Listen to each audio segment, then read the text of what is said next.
Good morning. This is KELOLAND on the go with all you need to know in news and weather as you begin your day. 2 people are now facing murder and manslaughter charges in connection with the first homicide in Sioux Falls this year. Morningstar Jewett and Taylor Causley are accused in the death of Nagasi Balti. Court documents say Balti's body was found in an apartment on July 5th. However, investigators believe he may have died a few days earlier. Court papers say Crossley told someone at the jail, quote, she had to get rid of a body. She allegedly went on to say, quote, I'm probably going to have to cut him up or do something to dispose of the body. Both Jewett and Crossley were already in jail on separate charges. The man who murdered 3 people in Scotland, South Dakota, will spend the rest of his life behind bars. On Monday, a judge sentenced Francis Lang to 3 life sentences without parole. In November 2021, he went into a home and shot everyone inside. 3 people died and 2 survived, including a child. Lang pleaded guilty but mentally ill. In addition to the life sentences, Lang received 15 years for each of the shooting survivors. 4 people were taken to the hospital after a vehicle hit a building in Bryant over the weekend. The Hamilton County Sheriff's Office says the incident happened just after 4 o'clock Sunday morning. Deputies arriving on scene found a vehicle had crashed into the building and 2 other vehicles.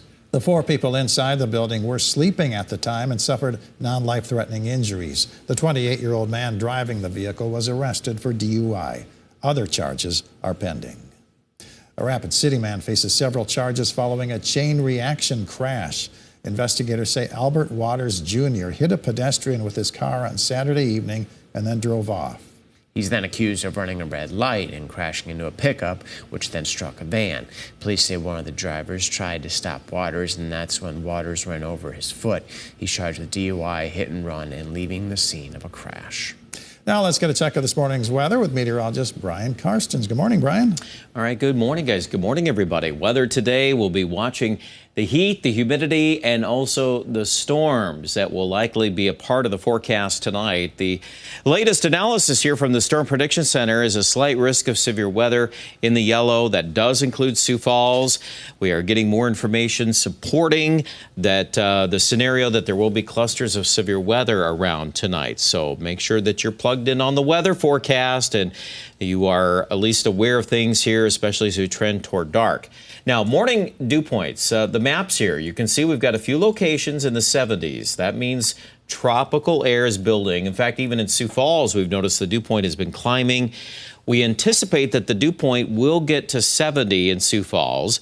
That's important because it means that we've got that available moisture to support and prop up some of these bigger storms tonight. Obviously, we've got plenty of heat out there. Low to mid-90s will be very common. Eastern South Dakota, a little drier heat for Rapid City at 97. A full look at Futurecast coming up in just a few minutes. Thank you, Brian. Pools will likely be busy as temperatures spike.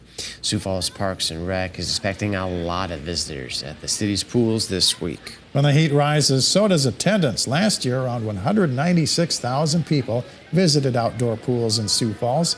The Recreation Program Coordinator expects to exceed that number this year. It's not something you'd expect to see in Sioux Falls. On Sunday, someone on the southwest side of town spotted a mountain lion on their home surveillance camera. It's one of 2 sightings in the eastern part of the state in just 2 days. A big cat was also spotted on the golf course near Howard. Game Fish and Parks has been tracking reports since 1995. The number of sightings peaked at more than 400 in 2004. You can take a closer look at the reports and the recent increase in a KELOLAND.com original report. It's here on our website right now. Actor, comedian, musician, and farmer Jim Belushi was in Vermilion and Brandon yesterday as part of an event announcing his partnership with Dakota Herb. It's a local cannabis company that will be the exclusive growers of Belushi's cannabis in South Dakota. The company held a ribbon cutting to celebrate its grand opening. We caught up with Belushi in Vermilion to talk about his visit to the state. I don't do anything I don't want to do. I want to be here. I visit dispensaries in every state. I want to get the message out that this is safe, it's clean, and try it. You can hear all about Dakota Herb's new partnership with Belushi, as well as about why the actor decided to dedicate the past decade to cannabis in a KELOLAND.com original by Jacob Newton, online right now. That's a look at some of our top stories. Now let's get one last look at your weather with meteorologist Brian Karstens. Good morning, Brian. All right. Good morning, guys. Good morning, everybody. Well, let's get into this discussion about storms tonight. We do have a slight risk of severe weather. Now, that in and of itself, nothing too out of the ordinary for this time of the year. But the scenario tonight will likely hinge on a couple of key variables, and one of those being the dew point. Okay, so we talk about humidity in the air this time of year. That should be the case. And obviously dew points in the upper 60s to low 70s. That's going to be more tropical air.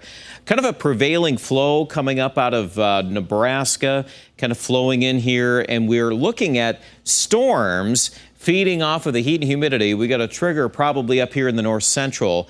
I would go Mobridge to Aberdeen, maybe to Pierre. This is kind of that zone that should be most favorable for that. And then these storms should march to the southeast.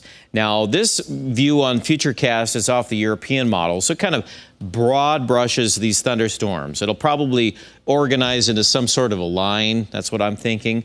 But the numbers for dew points, if we start seeing 4 o'clock, 5 o'clock news, 6 o'clock news, you start seeing a lot more 70s, and we hold that into the early evening. Well, just think of that, and the higher that number goes up, the better probability that, number one, it rains.